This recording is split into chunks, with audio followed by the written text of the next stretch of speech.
Γεια χαρά σε όλους και καλώς ήρθατε σε άλλο ένα νέο βίντεο του καναλιού. Τι έχουμε εδώ? DJI Avata 360. Πολλοί μου το είχατε ζητήσει, καθυστέρησε λίγο, αλλά ήρθε στα χέρια μας. Και τώρα είναι ώρα για δοκιμές. Αλλά στο συγκεκριμένο βίντεο θα δούμε λίγο το hardware, γιατί είναι κάτι καινούριο. Πέραν του ότι το σχήμα είναι παρόμοιο με το Avata, είναι ένα καινούριο drone με εντελώς καινούριες τεχνολογίες. Πάμε λοιπόν, όπως βλέπετε είναι μεγάλο καταρχάς.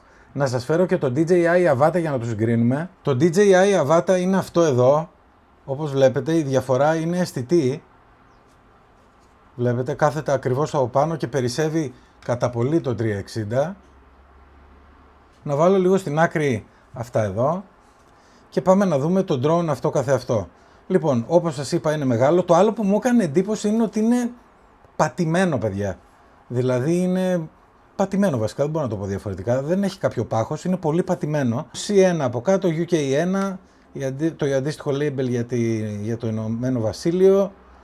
Εδώ στα αριστερά έχουμε USB-C και SD κάρτα για να βάλουμε.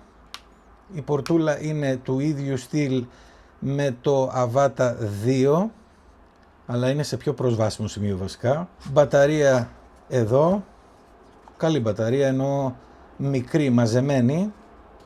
Δεν είναι συμβατή με κάποιο προηγούμενο μοντέλο, είναι μόνο για το Avata 360 και το gimbal, όπου και είναι η κάμερα, οι προπέλες εντωμεταξύ είναι και αυτές μεγαλύτερες. Γενικώς είναι ένα μεγαλύτερο drone, παιδιά. Είναι αρκετά μεγαλύτερο. Και το gimbal protector, το οποίο είναι αυτό εδώ το καπάκι, και από κάτω έχουμε την 360 κάμερα, η οποία τώρα είναι κλειδωμένη, γιατί η κάμερα χρησιμοποιείται και σαν μπροστινό στήριγμα για τον drone, δηλαδή δεν έχει ξεχωριστά ποδαράκια μπροστά.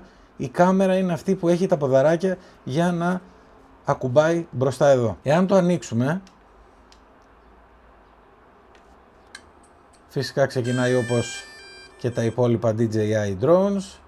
Εδώ είναι η κάμερα, η οποία είναι ακόμα κλειδωμένη μέχρι να απογειωθούμε και να διαλέξουμε εμείς αν θέλουμε να τραβάμε με μονή κάμερα ή με 360 μοιρών κάμερα που θα γυρίσει και θα έχουμε την οπτική 360 μοιρών. Μπροστά έχουμε LiDAR, έχουμε και κανονικούς αισθητήρες, φυσικά από κάτω αισθητήρας, γενικώς ένα ολοκληρωμένο σχέδιο από την DJI. Εγώ, παιδιά, στις πρώτες πτήσεις που θα κάνουμε, οι οποίες θα ανέβουν πολύ σύντομα, θα πετάξω με το RC2, αλλά το drone πετάει και με γυαλιά της DJI για να έχουμε, ας πούμε, την αίσθηση του FPV. Η μπαταριοθήκη είναι αυτή εδώ, κλασικά πράγματα, δεν έχει κάτι το ιδιαίτερο. Το κουμπάκι εδώ για να βλέπουμε το πόσο γεμάτες οι άδειες είναι οι μπαταρίες και φυσικά USB-C από εδώ. Αυτό που παρατηρώ και μου κάνει πολύ εντύπωση και θα το πω, ενώ όλα τα άλλα εντάξει δεν υπάρχει πρόβλημα, αυτό όμως που μου κάνει πολύ εντύπωση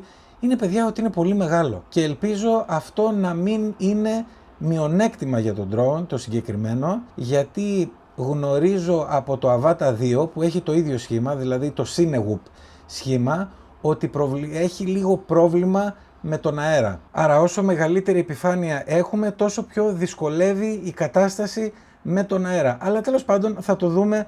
Νομίζω όμως ότι για τα πλάνα και για τη χρήση για την οποία προορίζεται το συγκεκριμένο μοντέλο δεν θα πρέπει να μας απασχολεί ιδιαίτερα ο αέρας. Είναι για πλάνα δυναμικά, τα οποία είναι κοντά ίσως στο έδαφος, σίγουρα δεν είναι πολύ ψηλά όπως ας πούμε 30, 40, ξέρω εγώ, 50 μέτρα που θα μπορούσαμε να πάμε με ένα cinematic drone. Όχι ότι δεν πάει, αλλά νομίζω ότι το δυνατό του σημείο είναι πλάνα, χαμηλά στο έδαφος και δυναμικά, για να δίνει έτσι αυτή την αίσθηση της δυναμικής. Και φυσικά το ότι πετάμε και φτιάχνουμε τα πλάνα μετά, γιατί παίρνουμε 360 μοιρών βίντεο.